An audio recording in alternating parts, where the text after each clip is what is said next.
My name is Rukmini Kalimaki. I work for the New York Times where I cover terrorism. I'm going to meet Harry Sarfo, a German citizen who joined ISIS last year. He was arrested when he returned to Germany and is now serving a 3-year sentence in a maximum security prison outside the city of Bremen. Sarfo is the only European who was recruited by the branch of ISIS dedicated to carrying out attacks in Europe and is openly talking. Last week, he finished a year in solitary confinement. Now in the prison's general population, he's eager to share his story with me. He witnessed teenage recruits being beaten senseless for not being able to keep up, a gay man being thrown from a building. But the dark memory of a beheading has lingered the longest. And they tied him and bent him over his chair. And it was this huge big man with a big sword, and he chopped off his head. When you saw those things, did you turn away? Did you feel sick to your stomach? Yeah. What was your reaction? I lost, how can I say, especially when I saw the beheading, I had to sleep for like, I went straight away to back to my camp. I could tell my legs were shaking. I nearly fell down because my body couldn't take it. I don't know how to explain. I was shaky. I was shaking because I was shocked. And everybody's screaming Allahu Akbar, and you're thinking to yourself, there's nothing holy about this. Sarfo says he wanted to leave, but it wouldn't be easy.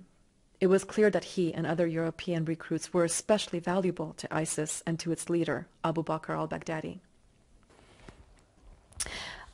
Tell us about the day when you were asked to do this propaganda video. Okay, right. There were 3 cars at the beginning, but we only ended up using 2 of them, both filled up with 5 people.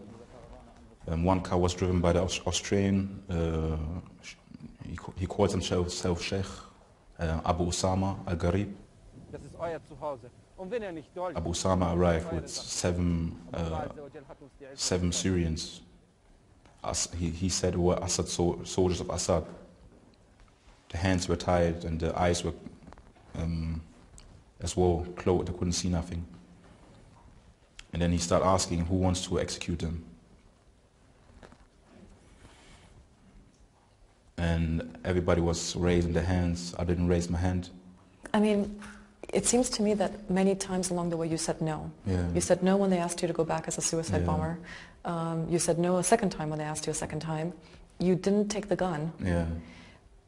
They weren't getting suspicious of you at this point? They were, when I said I don't want to take part in the execution, they were all looking at me and they were asking me, why are you here then? Right. And then they said, okay, obviously then, but you have to take the black flag in the video. And how can I say, they said, you're black, you're German, it's going to be a good look for the video if a black man carries the black flag. And obviously I said yes to the lesser, because it was less worse than killing a person. And then what happened? The whole road was packed. Everybody came out of houses, people on motorbikes and cars, and they were filming everything. The Syrian guy was speaking, he started speaking and said, I'm not part of Assad's troops. I'm actually Sunni, same as you. And he was actually an imam, as he said. And Abu Osama quickly shot him. And then everybody else in the line started shooting.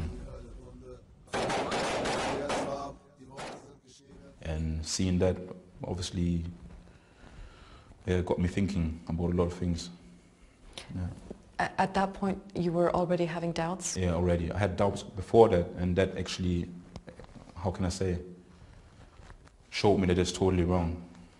And I downloaded myself a Google map, and I start weighing up the options, how I can leave this place.